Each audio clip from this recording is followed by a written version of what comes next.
Brazil, I am writing from the heart. If you will, this is tearing me apart. I won't get too sentimental. Creating and hobbies, hydrating. I have many passions that are part of who I am. I am the culmination of my entire life experience, for better or for worse, mistakes and all. I started as an actor, well, professionally. I started as an actor and a singer.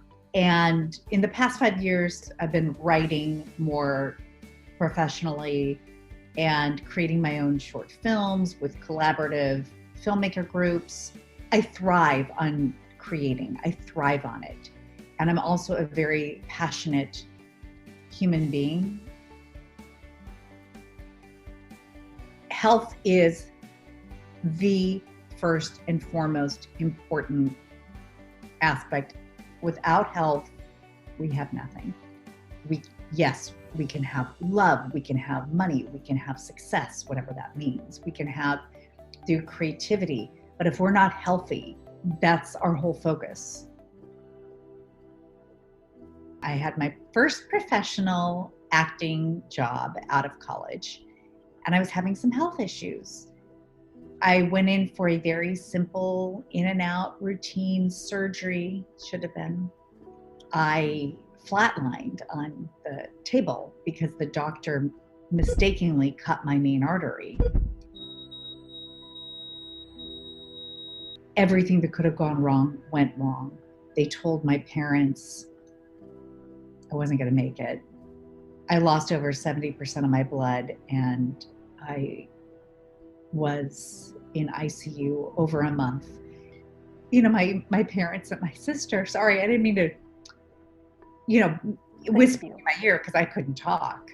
I was just intubated and hooked up to everything and hanging on by a dear thread. But I remember them saying, we're here. You have to pull through. We need you. And I just remember that constantly. And I was young. I mean, it was right out of college. It changed everything. Clearly, I didn't go back on stage. I've told stories my whole life. It's how I communicate. It's how I thrive. This happened, and I didn't want to share anything because I was fighting for my life. That was a big mistake. It was a life and death mistake.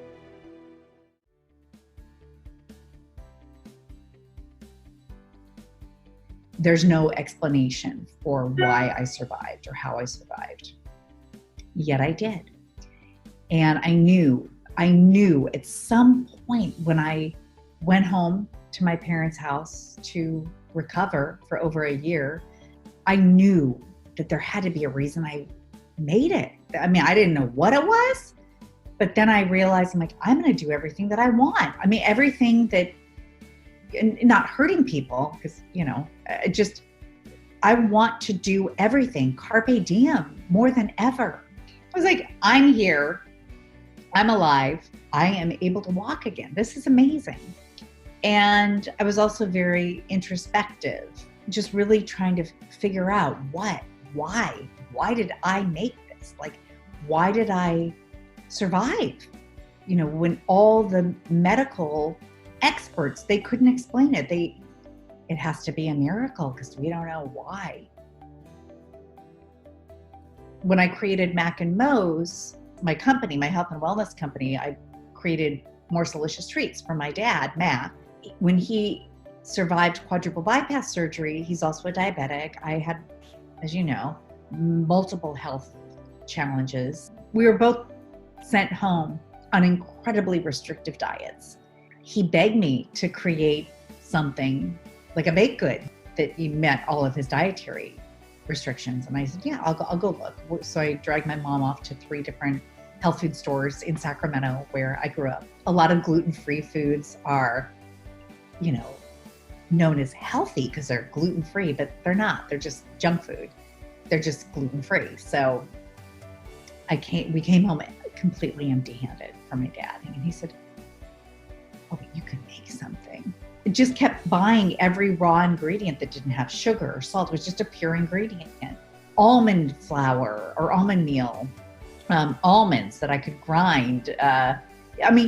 Loads and loads of spices. So by the 10th try, I said, Dad, I love you. I'm exhausted. This is the last try. And by the love of God, he said, oh, they're delicious. And then I termed it Morselicious because I decided, I'm like, they're morsels. I made small bite. One day I got a phone call from a store in Westwood. We want to sell your morsels. And I said, oh, well, they're not for sale, but thank you. Well, I'm an actor. I don't have access to a commercial kitchen. I don't even know the first thing about it. And she was tenacious. And one day I was on the phone with my sister and she said, okay, you know what? If somebody else does this and they're successful, are you going to be really mad? And I said, yeah, I'm going to be really mad. So because I didn't know any better, I'm like, okay. Sometimes I wonder if I knew all of the hoops I'd have to jump through and all the obstacles and all the legalities. And if I knew everything, I don't know that I would have done it. Ignorance is bliss. I eventually got into 35 stores, but I was a one-woman show. I was up every morning at 4 a.m. I would get to bed at midnight, making deliveries, baking, picking things up from different manufacturers. I'm like, this is insane. But I was so in it that it was just like I likened it to a cyclone or a whirlpool. And then one day my agent just said, okay, are you Mo the Morselist? Are you Maura M. Knowles, the actor? And I said, well, I'm both. And I then started incorporating my whole everything into what I now call Morselicious pie. Health and nutrition diet, relationships, giving back, and gratitude. Creating and hobbies, hydrating, getting on your glow. That's only the icing on the pie. I don't try to hide my acting and singing and writing, my filmmaking, from my entrepreneur, Mo the Morselist, who is a certified integrative health coach. I don't try to hide the fact that I'm also an educator. Progress. And as long as progress is percolating, we're all great. We're all creating. My favorite quote in the whole wide world, my hero, Audrey Hepburn. Nothing is impossible. The word itself says, I'm possible. I was saved for some reason. I should not have survived, and I did. I don't want to have regrets.